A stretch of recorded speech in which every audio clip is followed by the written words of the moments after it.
राधे राधे दोस्तों, आपका हमारे YouTube चैनल दिव्य भक्ति ज्ञान वेग में हार्दिक स्वागत है।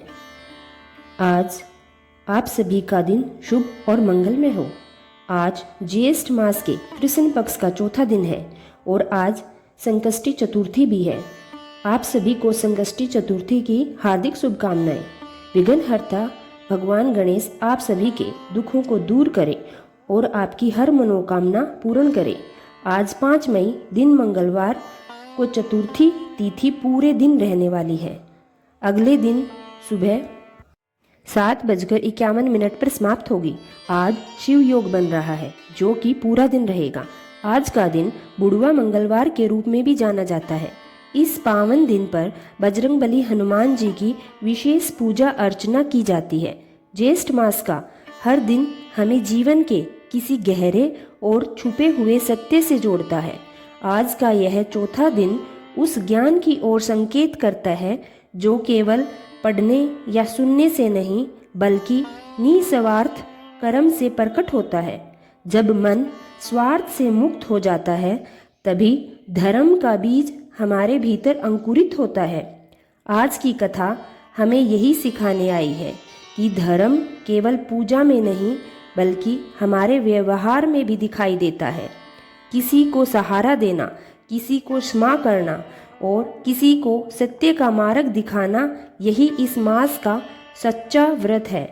जैसे हर कथा श्री कृष्ण और सूर्यदेव की कृपा से प्रारंभ होती है, वैसे ही आज भी हम उनके चरणों में शीश झुकाते हैं। प्रिय श्रोताओं, आज का अध्याय प्रारंभ करने से पहले हम सभी मिलकर माँ गंगा से प्रार्थना करते हैं। हे माँ गंगा, आप त्रिलोकों को पवित्र करने वाली भगवती, विष्णुपति और शिवजी की जटाओं में विराजमान कल्याणी हो। आपकी एक बूंद से ही पापों का नाश होता है और आपके दर्शन मात्र से जन्म जन्मांतर के दोष मिट जाते हैं। हे माँ गंगे, हमारे जीवन में जो भी दुख, पाप, कष्ट, रोग, दरिद्रता और क्लेश है, कृपया कर अपनी निर्मल धारा से उन्हें बहा दीजिए। हमारे हृदय को शुद्ध कीजिए, हमारे विचारों को पावन बनाइए और हमें मोक्ष का मार्ग दिखाइए। हे गंगे माँ, आपकी शरण में आकर हम आपसे करुणा की याचना करते हैं। हे पाप हारिणी, कृपया कर हमें अपने चरणों में स्थान दीजिए और हमारे जीवन को पुण्यमय बना दीजिए। अब आज के महात्म्य से पहले सुनिए भगवान गणेश जी की पवित्र कथा। एक समय देवी पार्वती जी ने गणेश जी से पूछा, पुत्र, ज्येष्ठ मास की चतुर्थी का पूजन किस प्रकार करना चाहिए? इस महीने में गणेश जी का क्या नाम है और भोजन के रूप में कौन सा पदार्थ ग्रहण करना चाहिए? कृपया इसकी विधि का संक्षेप में वर्णन कीजिए। तब गणेश जी बोले, हे माते, ज्येष्ठ कृष्ण पक्ष चतुर्थी सौभाग्य और पति प्रदान करने वाली है। इस दिन मूषक रथ नामक गणेश जी का भक्ति पूर्वक पूजन करना चाहिए। इस दिन घी से बने हुए भोज्य पदार्थ जैसे हलवा, लड्डू, पूरी आदि बनाकर गणेश जी को अर्पित करना चाहिए। हे माते, द्वापर युग में राजा युधिष्ठिर ने भी यही प्रश्न भगवान श्री कृष्ण से पूछा था और उसके उत्तर में जो भगवान श्री कृष्ण ने कहा वही इतिहास में आपको सुनाता हूँ। आप श्रद्धा के साथ इसे सुनिए। श्री कृष्ण ने कहा, हे राजा युधिष्ठिर, इस कल्याण देने वाली चतुर्थी जिसने व्रत किया है और जो फल उसे प्राप्त हुआ उसका मैं आपको प्राचीन इतिहास सुनाता हूँ। सतयुग में 100 यज्ञ करने वाले पृथु नाम के एक राजा हुए। उनके राज्य में दयादेव नाम का एक ब्राह्मण रहता था। वेदों के ज्ञाता उस ब्राह्मण के 4 पुत्र थे। उन्होंने अपने पुत्रों का विवाह वैदिक रीति से कर दिया। उन चारों बहुओं में से बड़ी बहू ने एक दिन अपनी सास से कहा, हे सासू जी, मैं बचपन से ही संकाटसन गणेश चतुर्थी का व्रत करती आई हूँ। मैंने अपने मायके में भी इस शुभ व्रत को किया है, इसलिए आप मुझे यहाँ भी इस व्रत को करने की अनुमति दे दीजिए। पुत्रवधू की बात सुनकर उसके ससुर ने कहा, हे बहू, तुम सभी बहुओं में से सबसे बड़ी और श्रेष्ठ हो। तुम्हें किसी प्रकार का कोई कष्ट नहीं है। तुम भिक्षुणी भी नहीं हो। यह समय तुम्हारे लिए सुख भोगने का है। और यह गणेश जी कौन है? तुम्हें उपवास करने की क्या आवश्यकता है? कुछ समय बाद बड़ी बहू गर्भवती हो गई और 10 महीने बाद उसने एक सुंदर पुत्र को जन्म दिया। उसकी सास लगातार उसे व्रत करने से मना करती रही। बहू ने कई बार विनती की, लेकिन सास और ससुर दोनों ने उसे व्रत छोड़ने के लिए मजबूर कर दिया।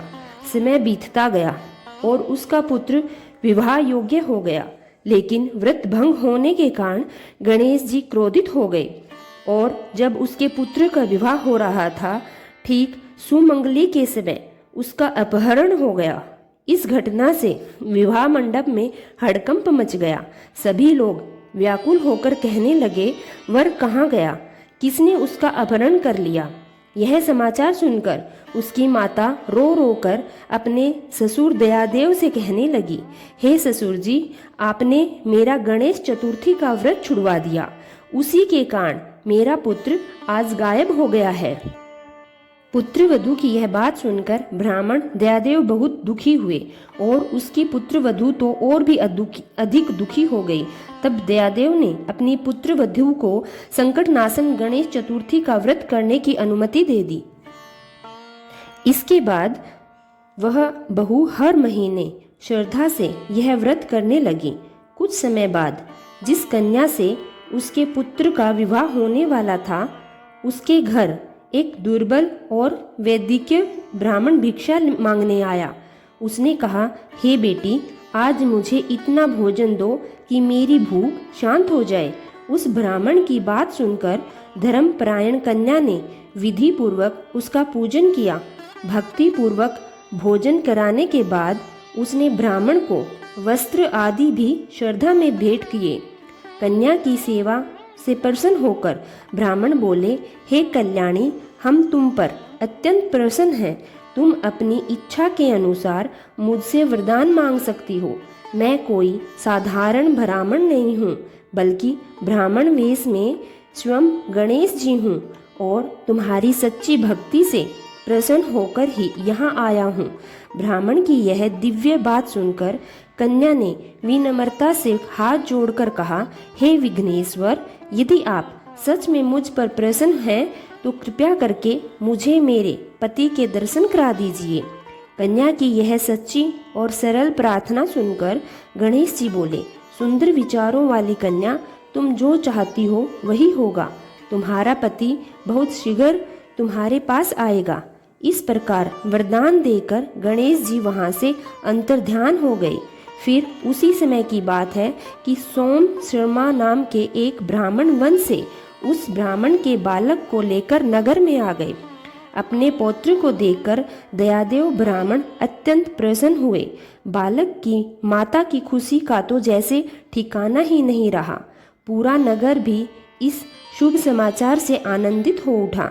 बालक की माता ने अपने पुत्र को हृदय से लगा लिया और भावुक होकर कहने लगी, यह सब गणेश जी की कृपा है कि मुझे मेरा खोया हुआ पुत्र वापस मिल गया। फिर उसने अपने पुत्र को एक नए वस्त्र और सुंदर आभूषणों से सजा दिया।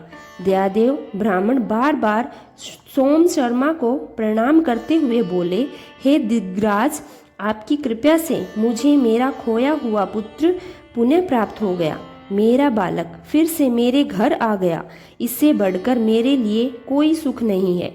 इसके बाद सोम शर्मा को प्रेम पूर्वक स्वादिष्ट भोजन कराया गया और उन्हें धोती दुपट्टा पहनाकर सम्मानित किया गया। साथ ही गोदान भी किया गया।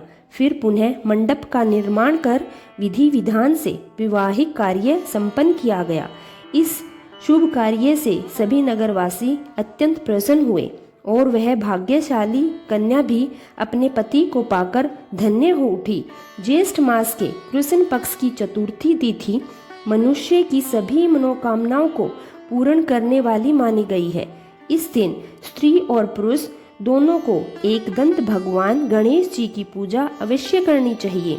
इस प्रकार संकष्टी चतुर्थी की व्रत कथा सुनाते हुए गणेश जी अपनी माता पार्वती से कहते हैं, हे माते, जो भी व्यक्ति इस व्रत और पूजन को पूर्व बताई गई विधि से श्रद्धा और भक्ति के साथ करेंगे, उनकी सभी इच्छाएं गणपति जी की कृपा से अवश्य पूरी होंगी। इसके बाद गणेश जी कहते हैं कि हे भगवान, श्री कृष्ण ने राजा युधिष्ठिर से कहा, हे राजन, भगवान गणेश के इस व्रत का महत्व अत्यंत महान है। हे महाराज, अपने शत्रु के विनाश के लिए आपको भी इस व्रत को अवश्य करना चाहिए। तब धर्मराज युधिष्ठिर ने भी ज्येष्ठ कृष्ण चतुर्थी का व्रत किया और अपने शत्रु पर विजय प्राप्त की। चतुर्थी तिथि के दिन स्नान करने के बाद सोने, चांदी, तांबा, पीतल या मिट्टी से बने गणेश जी की मूर्ति स्थापित करनी चाहिए। फिर श्रद्धा से गणेश जी को स्नान कराएं। इसके बाद उन्हें जनेऊ धारण कराएं। अबीर, गुलाल, चंदन, सिंदूर और इत्र आदि अर्पित करें। वस्त्र अर्पित करें, अक्षत चढ़ाएं और फूलों से सुंदर श्रृंगार करें। गणेश मंत्र का उच्चारण करते हुए दुर्वा अर्पित करें।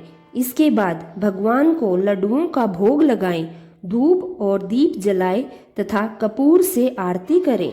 व्रत की कथा पढ़ें या श्रद्धा से सुनें। पूजा के अंत में भगवान से क्षमा याचना अवश्य करें। फिर प्रसाद को सभी याचकों भक्तों में बांटें। यदि संभव हो तो घर में ब्राह्मण को भोजन कराकर दान दक्षिणा देकर उन्हें संतुष्ट करें। अब सुनिए आज का महत्व। पिछले अध्याय में आपने भगवान सूर्य के रथ और उसमें जुड़े घोड़ों के विषय में जाना था। तब भगवान रुद्र ने कहा, हे ब्राह्मण, आपने भगवान सूर्य नारायण के महात्म्य का जो वर्णन किया उसे सुनकर हमें अत्यंत आनंद प्राप्त हुआ। अब कृपया करके उनके महात्म्य का और विस्तार से वर्णन कीजिए।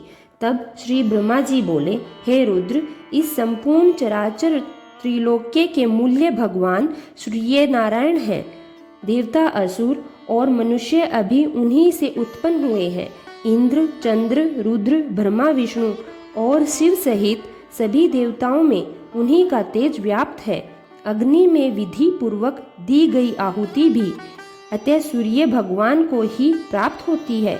भगवान सूर्य से ही वर्षा होती है और वर्षा से अन्न उत्पन्न होता है, जो सभी प्राणियों के जीवन का आधार है। इन्हीं से सृष्टि की उत्पत्ति होती है और अंत में उन्हीं में विलीन हो जाती है। ध्यान करने वाले उन्हीं का ध्यान करते हैं और मोक्ष की इच्छा रखने वाले के लिए वही मोक्ष स्वरूप है। यदि सूर्य भगवान ना हो तो क्षण, मुहूर्त, दिन, रात्रि, पक्ष, मास, ऋतु, अयन, वर्ष और युग, इन सब का कोई अस्तित्व नहीं रहेगा। और जब काल का ही विभाजन नहीं होगा तो संसार का कोई भी कार्य व्यवस्थित रूप से नहीं चल सकेगा। यदि ऋतुओं का विभाजन ना हो तो फल, फूल, खेती और औषधियाँ कैसे उत्पन्न होगी और इनके बिना प्राणियों का जीवन कैसे संभव होगा। इससे स्पष्ट होता है कि इस पूरे चराचर जगत के मूल कारण भगवान सूर्य नारायण ही है। सूर्य भगवान वसंत ऋतु में कपिल वर्ण, गर्मी ऋतु में श्रवण के समान, वर्षा में श्वेत शरद ऋतु में पांडु वर्ण, हेमंत में ताम्र वर्ण और शीत ऋतु में रक्त वर्ण के होते हैं। इन सभी वर्णों का अलग अलग फल बताया गया है। हे रुद्र, अब आप इसे भी ध्यान पूर्वक सुनिए। यदि सूर्य भगवान असमय में कृष्ण वर्ण में दिखाई दे तो संसार में भय उत्पन्न होता है। यदि वे ताम्र वर्ण के हों तो सेनापति का नाश होता है। पीत वर्ण होने पर राजकुमार की मृत्यु का संकेत मिलता है। श्वेत वर्ण होने पर राजपुरोहित का ध्वंस होता है। और यदि सूर्य चित्र अथवा धूम्र वर्ण के हो तो चोर और शस्त्र का भय बढ़ जाता है।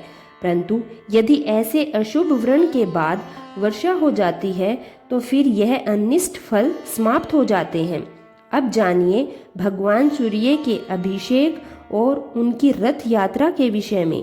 तब भगवान रुद्र ने पूछा, हे ब्राह्मण, भगवान सूर्य की रथ यात्रा कब और किस विधि से की जाती है? रथ यात्रा करने वाले, रथ को खींचने वाले, रथ को वहन करने वाले, रथ के साथ चलने वाले, रथ के आगे नृत्य और गान करने वाले तथा रात्रि जागरण करने वाले पुरुषों को क्या फल प्राप्त होता है? कृपया इसे लोक कल्याण के लिए विस्तार पूर्वक बताइए। तब श्री ब्रह्मा जी कहने लगे, हे रुद्र, आपने अत्यंत उत्तम प्रश्न किया है। अब मैं इसका विस्तार से वर्णन करता हूँ। आप इसे एकाग्र मन से सुनिए। भगवान सूर्य की रथ यात्रा और इंद्रोत्सव, ये दोनों महोत्सव मैंने जगत के कल्याण के लिए ही परिवर्तित किए हैं। जिस देश में यह दोनों महोत्सव विधि पूर्वक आयोजित होते हैं, वहाँ कभी भी दुर्भिक्ष अर्थात अकाल जैसे उपद्रव नहीं होते और ना ही चोरी आदि का भय रहता। इसलिए अकाल और अन्य उपद्रव की शांति के लिए इन उत्सवों का आयोजन अवश्य करना चाहिए। मार्गशीर्ष शुक्ल पक्ष की सप्तमी को घी द्वारा भगवान सूर्य को श्रद्धा पूर्वक स्नान कराना चाहिए। ऐसे करने वाला पुरुष सोने के विमान में बैठकर अग्निलोक को जाता है और वहां दिव्य भोगों का आनंद प्राप्त करता है। जो व्यक्ति शक्कर के साथ शाली चावल का भात, मिष्ठान और चित्रवर्ण के भात को भगवान सूर्य को अर्पित करता है, वह ब्रह्मलोक को प्राप्त होता है। जो व्यक्ति प्रतिदिन भगवान सूर्य को भक्ति भाव से घी का उपटन लगाता है, वह परम गति को प्राप्त करता है। पौष मास की शुक्ल सप्तमी की को तीर्थों के जल अथवा पवित्र जल से वेद मंत्रों द्वारा भगवान सूर्य का स्नान कराना चाहिए।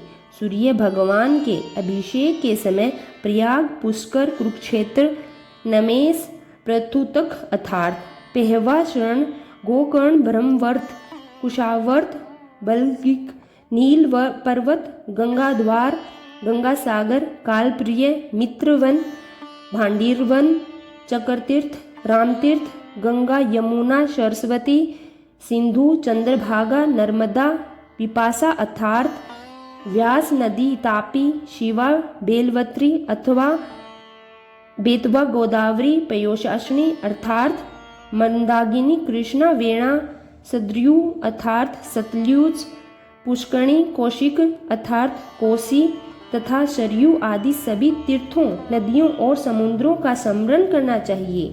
साथ ही दिव्य आश्रमों और देव स्थानों का भी स्मरण करना चाहिए। इस प्रकार स्नान कराकर 3 दिन, 7 दिन, एक पक्ष अथवा 1 मास तक उसी अभिषेक स्थान में भगवान का अधिवास करें और प्रतिदिन भक्ति भाव से उनकी पूजा करते रहें। माघ मास के कृष्ण पक्ष की सप्तमी को मंगल कलशों और वेतान आदि से शोभित चौकोर पक्की ईंटों से बनी वेदी पर सूर्य नारायण को विधि पूर्वक स्थापित कर हवन, ब्राह्मण भोजन, वेद पाठ तथा विभिन्न प्रकार के नृत्य, गीत आदि उत्सव करने चाहिए। इसके बाद माघ शुक्ल पक्ष की चतुर्थी को अयाचित व्रत करें, पंचमी को एक समय भोजन करें, षष्ठी को रात्रि में ही भोजन करें और सप्तमी को उपवास रखकर हवन, ब्राह्मण भोजन आदि कार्य संपन्न करें। सभी को दक्षिणा देकर पौराणिक की विधि से पूर्वक पूजा करें। फिर रतन जटित स्वर्ण रथ में भगवान सूर्य को विराजमान करें और उस रथ को उसी मंदिर में आगे स्थापित करें। रात्रि में जागरण करें और पूरी रात भजन कीर्तन चलता रहे। माघ शुक्ल अष्टमी को रथ यात्रा निकालनी चाहिए। रथ के आगे विभिन्न प्रकार के बाजे बजते रहे, नृत्य, गीत और मंगलमय वे ध्वनि गूंजती रहे। अब जानिए कि किस दिशा से रथ यात्रा प्रारंभ की जाती है। रथ यात्रा नगर की उत्तर दिशा से प्रारंभ होती है, फिर क्रमशः पूर्व, दक्षिण और पश्चिम दिशाओं में भ्रमण कराया जाता है। इस प्रकार रथ यात्रा करने से राज्य के सभी उपरोध शांत हो जाते हैं। राजा को युद्ध में विजय प्राप्त होती है और उस राज्य के समस्त प्रजा तथा पशु निरोगी और सुखी रहते हैं। रथ यात्रा करने वाले, हे ब्रह्मा जी, मेरे संशय को दूर करें। तब ब्रह्मा जी कहने लगे, हे राजन, संवत्सर के अवयव के रूप में जिस रथ का वर्णन मैंने पहले किया था, वही रथ सभी रथों में प्रथम और सर्वोत्तम माना गया है।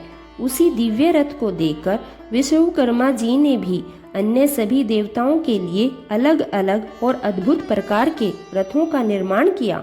उस रथ को प्रथम और श्रेष्ठ रथ के लिए पूजा गया है, जो भगवान सूर्य ने अपने पुत्र मनु को वह रथ प्रदान किया।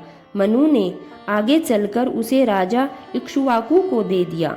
तभी से यह रथ यात्रा पूजनीय बन गई और परंपरा के रूप में आज तक चली आ रही है। इसी कारण से सूर्य भगवान की रथ यात्रा का उत्सव अवश्य मनाना चाहिए। भगवान सूर्य तो सदा आकाश में भ्रमण करते रहते हैं, इसलिए उनकी प्रतिमा को चलाने में किसी प्रकार का कोई दोष नहीं माना जाता। भगवान सूर्य जब आकाश में भ्रमण करते हैं, तब उनका रथ और मंडल स्पष्ट रूप से दिखाई नहीं देता। इसी कारण मनुष्य ने रथ यात्रा के माध्यम से उनके रथ और मंडल का दर्शन करने की परंपरा बनाई है। ब्रह्मा, विष्णु, शिव आदि अन्य देवताओं की प्रतिमाएं एक बार स्थापित हो जाने के बाद उन्हें स्थान से हटाना उचित नहीं माना जाता, किंतु सूर्य नारायण की रथ यात्रा प्रजाओं की शांति और कल्याण के लिए प्रतिवर्ष अवश्य करनी चाहिए। इस रथ का निर्माण सोने, चांदी या उत्तम काष्ठ से किया जाना चाहिए, जो अत्यंत सुंदर, आकर्षण और मजबूत हो। रथ के मध्य भाग में सूर्य भगवान की प्रतिमा स्थापित करनी चाहिए। उस रथ के उत्तम लक्षणों से युक्त अत्यंत सुंदर और शिष्ट स्वभाव वाले हरे रंग के घोड़ों को जोड़ा जाना चाहिए।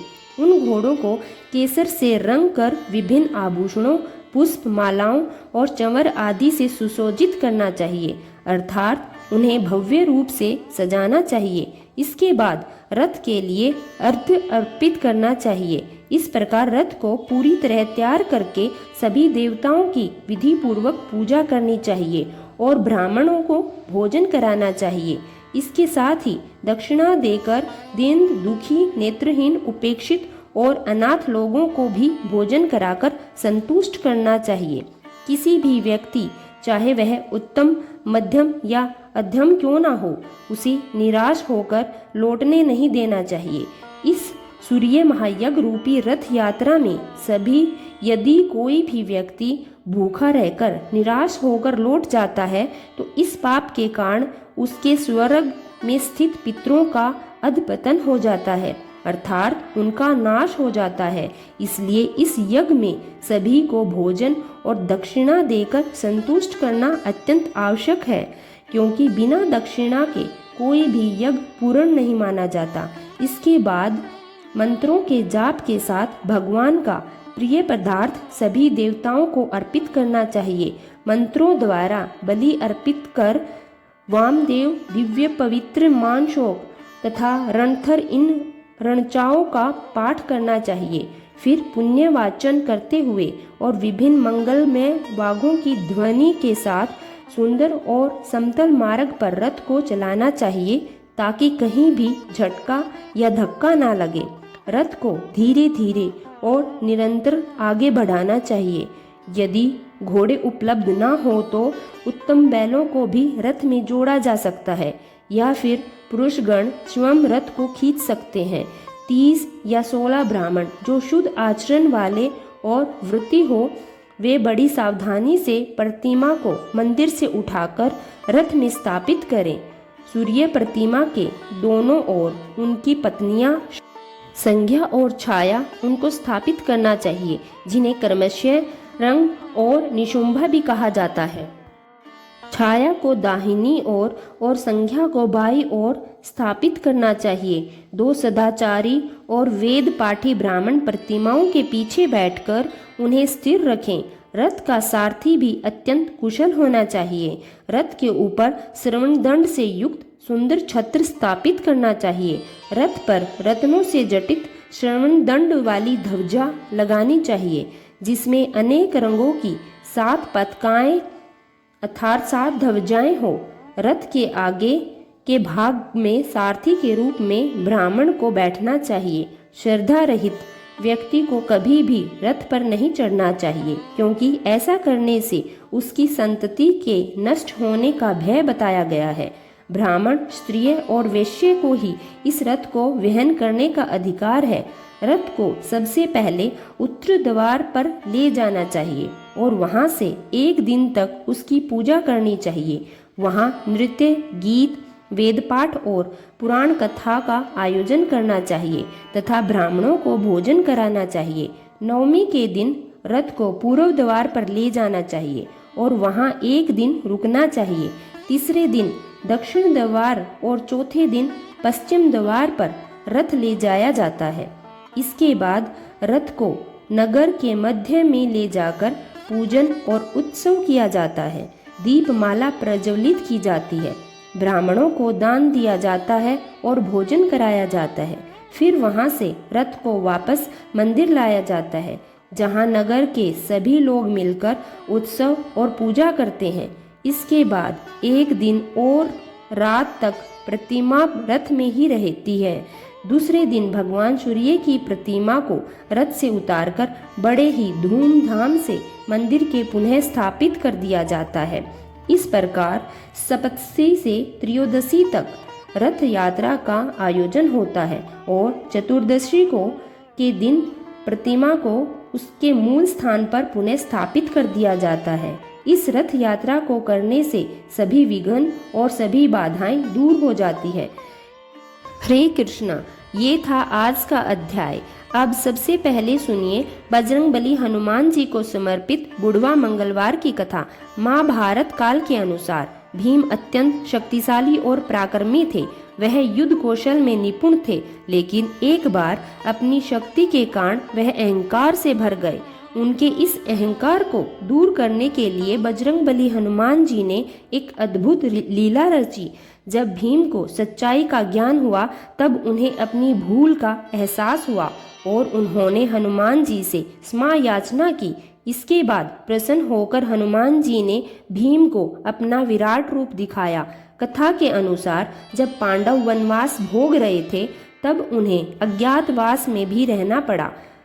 इस दौरान पांचों पांडवों को वेश बदलकर जीवन बिताना पड़ा। द्रौपदी भी उनके साथ रहती थी और एक आश्रम में रहकर अपना समय व्यतीत कर रही थी। एक दिन जब वे आश्रम में बैठी थी तभी एक सुंदर पुष्प उड़कर उनके पास आ गिरा। उस पुष्प की सुगंध इतनी मनमोहक थी कि द्रौपदी उसे देखकर मोहित हो गई। तब उन्होंने भीम को बुलाया और उस पुष्प को लाने के लिए कहा। द्रौपदी की इस इच्छा को पूर्ण करने के लिए भीम तुरंत उस पुष्प की खोज में निकल पड़े। पुष्प की सुगंध जिस दिशा से आ रही थी, भीम उसी दिशा में आगे बढ़ते गए और सुगंध का पीछा करते गए। वे घने वन में पहुंच गए। जैसे ही भीम उस वन में प्रवेश करने लगे, उनकी नजर रास्ते में लेटे हुए वानर पर पड़ी। भीम ने उस वृद्ध वानर से विनम्रता से कहा कि वह रास्ते से हट जाए, लेकिन वानर ने कोई प्रतिक्रिया नहीं दी। भीम ने दोबारा आग्रह किया। तब वानर ने कहा, मैं बहुत कमजोर हूँ, हिलडुल नहीं सकता। तुम चाहो तो मुझे लांघकर निकल जाओ। वानर की यह बात सुनकर भीम को क्रोध आ गया और वह अपनी शक्ति का बखान करने लगे। उन्होंने अपना परिचय देते हुए कहा कि वे कुंती पुत्र हैं, पवन देव उनके पिता हैं और वे स्वयं हनुमान जी के भाई हैं। लेकिन यह सब सुनकर भी वानर पर कोई प्रभाव नहीं पड़ा। अब भीम का क्रोध और अधिक बढ़ गया। उन्होंने वानर से कहा कि उन्हें और अधिक क्रोधित ना करें, अन्यथा परिणाम अच्छा नहीं होगा। तब उस वृद्ध वानर के रूप में स्वयं बजरंगबली हनुमान जी ने कहा, यदि तुम्हें इतनी ही जल्दी है तो मेरी पूंछ हटाकर निकल जाओ। भीम ने क्रोध में आकर उनकी पूंछ हटाने का प्रयास किया, लेकिन वे उसे हिला तक नहीं सके। तब उन्हें एहसास हुआ कि यह कोई साधारण वानर नहीं है। वे तुरंत हाथ जोड़कर विनम्रता से उनके सामने खड़े हो गए और उनका परिचय पूछा। तब वानर ने अपना वास्तविक स्वरूप प्रकट करते हुए बताया कि वे स्वयं हनुमान हैं। हनुमान जी को अपने सामने देखकर भीम आश्चर्यचकित रह गए और हाथ जोड़कर खड़े हो गए। तब हनुमान जी ने कहा, आगे जो वन है वह देवताओं का मार्ग है और मनुष्यों के लिए सुरक्षित नहीं है, इसलिए तुम्हारी रक्षा के लिए मुझे यहाँ आना पड़ा। हनुमान जी ने भीम को उस पुष्प का स्थान बताया और कहा कि वह पुष्प वहाँ से ले सकते हैं। पुष्प प्राप्त करने के बाद हनुमान जी ने भीम से कहा, अब तुम यहाँ से जा सकते हो। लेकिन जाने से पहले भीम ने हनुमान जी से अनुमति लेते हुए अपनी एक इच्छा प्रकट की। भीम ने हनुमान जी से उनका विराट रूप देखने की इच्छा प्रकट की। भीम के आग्रह पर हनुमान जी ने अपना अद्भुत विराट रूप धारण किया। उस दिव्य रूप के दर्शन करके भीम भाव विभोर हो गए और उन्होंने हनुमान जी का आशीर्वाद प्राप्त किया। हनुमान जी ने स्नेहपूर्वक भीम को गले लगाया। हनुमान जी के इस आलिंगन से भीम की शक्ति और अधिक बढ़ गई। इसके बाद भीम ने विनम्रता पूर्वक हनुमान जी से आग्रह किया कि आने वाले कौरवों के साथ युद्ध में वे पांडवों का साथ दे। पर इस पर हनुमान जी ने शांत स्वर में कहा कि जिस युग में वह युग भिन्न है। उस समय मैंने श्री राम के लिए अनेक युद्ध किए थे। अब यह दूसरा युग है और इस युग में मेरा युद्ध करना उचित नहीं है, इसलिए मैं युद्ध में सीधे भाग नहीं ले सकता। किंतु मैं वचन देता हूँ कि युद्ध के समय पांडवों के रथ की ध्वजा पर मेरा निवास सदा रहेगा। इस प्रकार महाभारत के युद्ध में हनुमान जी सदैव श्री कृष्ण और अर्जुन के रथ की ध्वजा पर विराजमान रहे। वह निरंतर अर्जुन और पांडवों की रथ की रक्षा करते रहे। कथा समाप्त। प्रेम से बोलिए पवन पुत्र हनुमान की जय, सियापति रामचंद्र की जय। अब आगे सुनिए श्री ऋणमोचक मंगल स्तोत्रम, जो मंगल देव को समर्पित है। इस स्तोत्र के पाठ से मनुष्य को कर्ज से मुक्ति मिलती है और आर्थिक समस्याएं दूर होती है। इस स्तोत्र में मंगल देव जी के 21 पवित्र नामों का वर्णन किया गया है। मंगल देव का संबंध हनुमान जी से माना जाता है और हनुमान जी सभी प्रकार की समस्याओं को दूर करने वाले देवता माने जाते हैं। जो भी मनुष्य ऋणमोचक मंगल स्तोत्र का श्रद्धा और विश्वास के साथ पाठ करता है, उस पर मंगल देव प्रसन्न होकर उसे धन धान्य से संपन्न करते हैं। ऐसा व्यक्ति कुबेर के समान धन संपत्ति का स्वामी बन जाता है। वह सदैव युवा बना रहता है और रोग तथा कर्ज से मुक्त हो जाता है। तो प्रिय श्रोताओं, अब सुनिए श्री ऋणमोचक मंगल स्तोत्र का हिंदी में पाठ। हे मंगल देव, शास्त्रों में आपके जो नाम बताए गए हैं, पहला नाम मंगल, दूसरा भूमिपुत्र जिनका जन्म पृथ्वी से हुआ, तीसरा ऋणहर्ता अर्थात कर्ज से मुक्त करने वाला, चौथा धनपर्द यानी धन देने वाला, पांचवा स्थिरारसन जो अपने स्थान पर अडिग रहे, छठा महाकाय यानी विशाल शरीर वाले, सातवां सर्व कामरोधक जो सभी बाधाओं को दूर करते हैं, आठवां लोहित, नवा लोहितांग, दसवां सामगान प्रिय अर्थात कृपया करने वाले, 11वां धरातंज धरती से या पृथ्वी से उत्पन्न होने वाले, 12वां कुंज, 13वां भौम, 14वां भूतिद ऐश्वर्य प्रदान करने वाले, 15वां भूमि नंदन पृथ्वी को आनंद देने वाले,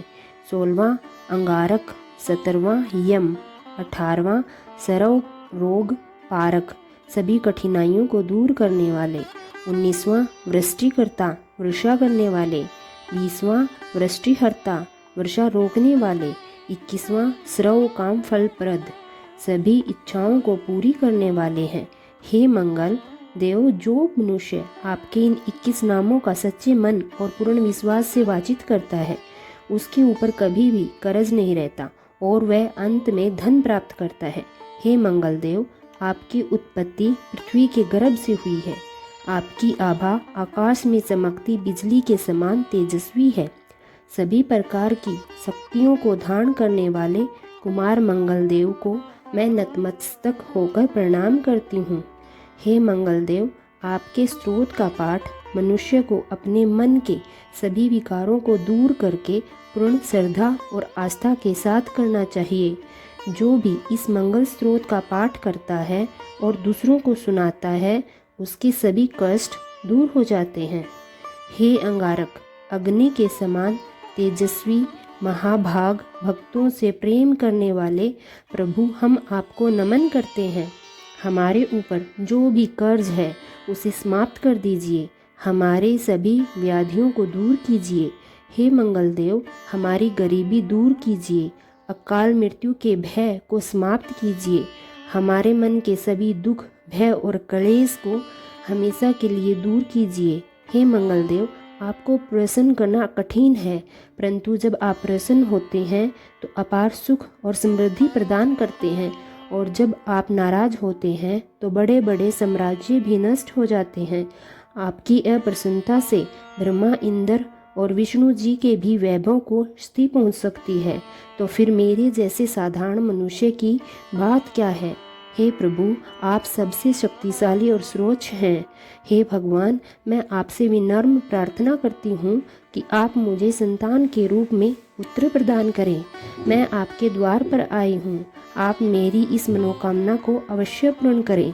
मेरे ऊपर किसी भी प्रकार से किसी दूसरे का उद्धार लिया हुआ धन ना रहे, मुझे कभी भी किसी के आगे हाथ फैलाना ना पड़े।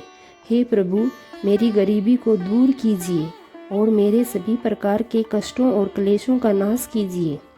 जो मेरे शत्रु बन चुके हैं उनके भय से भी मुझे मुक्त कराइए। जो भी मनुष्य इन 12 श्लोकों वाले ऋण मोचक मंगल स्रोत से मंगलदेव की वंदना करता है, उस मनुष्य पर मंगल भगवान अत्यंत प्रसन्न होते हैं और उसे धन धान्य से संपन्न कर देते हैं। वह मनुष्य कुबेर भगवान की भांति धन संपत्ति का स्वामी बन जाता है और वह सदैव युवा बना रहता है। श्री ऋण मोचक मंगल स्रोत के केवल उच्चारण मात्र से ही मनुष्य को हर प्रकार के कर्ज से मुक्ति प्राप्त हो जाती है। यदि कोई मनुष्य अपने जीवन में अपनी आवश्यकताओं और इच्छाओं की पूर्ति के लिए किसी से कर्ज ले लेता है, किसी का कारणवश उसे चुका पाने में असमर्थ हो जाता है, तो उसे श्रद्धा और विश्वास के साथ ऋण मोचक मंगल स्रोत का पाठ अवश्य करना चाहिए। जब मनुष्य कर्ज में डूबा हुआ है, यदि वह इस स्रोत का नियमित रूप से जाप करता है तो उसे निश्चित रूप से कर्ज से मुक्ति मिल जाती है। ऋण मोचक मंगल स्रोत पाठ समाप्त। सभी मिलकर प्रेम से बोलिए मंगल देव की जय। धन्यवाद।